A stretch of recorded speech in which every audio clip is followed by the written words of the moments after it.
Hi friends நாம் இன்றைக்கி பார்க்க போகிற சமையல் வந்து யாழ்ப்பாணத்து ஸ்டைலில் நண்டு கறி வைப்பது எப்படி என்று. ஃபஸ்ட்டு நாம் அடுப்பில் தாச்சியை வச்சு எண்ணெய் ஊற்றி, நான் கொஞ்சம் ஆர்வ குளரில் முன்னாடியே எல்லாம் போட்டுட்டேன். அது எப்படி இருந்தாலும் நான் திரும்ப ஒருக்கா சொல்கிறேன். என்னென்னா ஃப்ரெண்ட்ஸ், கடுகு, பெருஞ்சீரகம், பச்சை மிளகாய், வெங்காயம், கருவேப்பிலை எல்லாம் போட்டு முதல்ல வதக்கணும். வதக்கிட்டு வெங்காயம் வதங்கினதுக்கு அப்புறம் ஃப்ரெண்ட்ஸ் கொஞ்சமாக வெந்தயம் போடணும்.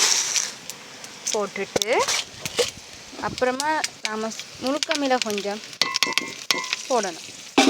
முழுக்கமிலையும் போட்டு கிளறி வதக்கிட்டு, முழுக்கமிலை ஓரளவு வதங்கினதுக்கு அப்புறமா ஃப்ரெண்ட்ஸ் நாம் ஓரளவுக்கு முழுக்கமிலை சுண்டுபடணும் கலர் மாதிரி. அப்புறமா நாங்கள் க்ளீன் பண்ணி வச்சுக்கிற நண்டை போடணும். போட்டு நல்லா வதக்கணும்.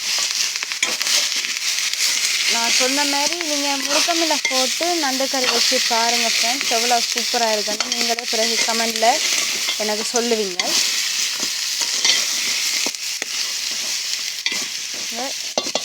நண்டு நல்லா அவியட்டும். ஓகே ஃப்ரெண்ட்ஸ், நண்டு ஓரளவு வேகிற கட்டம் வருது ஃப்ரெண்ட்ஸ். நாங்கள் கொஞ்சமாக உப்பு போட்டு நண்டை முதல் வேக வைப்போம்.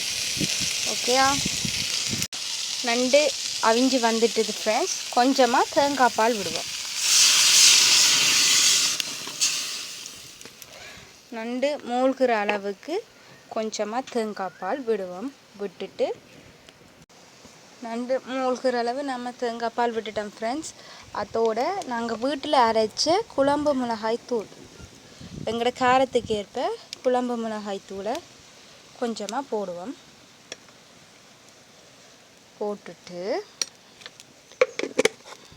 மெல்ல அதை கிளறி விடணும் ஃப்ரெண்ட்ஸ். கிளறி அதை நல்லா கொதிக்க விடணும். கொதிச்சாதான் நண்டு கறியோட வாசம் வந்து எங்களுக்கு அடிக்கும். இதுக்குள்ள நாம் இன்னொன்று போட வேணும் பாருங்க. அது வந்து என்னென்னா ஃப்ரெண்ட்ஸ், உள்ளி, நண்டு வந்து வாய்வு கூட, அதனால் உள்ளி, மிளகு, நச்சீரகம் மூண்டையும் உரல்ல போட்டு நல்லா குத்திட்டு, இல்லாட்டிக்கு மிக்சியில் போட்டு அடிச்சிட்டு ஒரு கொஞ்சம் அதில் போட்டால் தான் அந்த வாய்வு வந்து இருக்காது. வாய்வை கொஞ்சம் கட்டுப்படுத்து. அப்புறமா ஃப்ரெண்ட்ஸ் கொஞ்சமாக பெருஞ்சீரகத்தூள் ஒரு ஸ்பூனு, குழம்புக்கு வந்து சுவையை கொடுக்குறதுக்கு பெருஞ்சீரகத்தூள்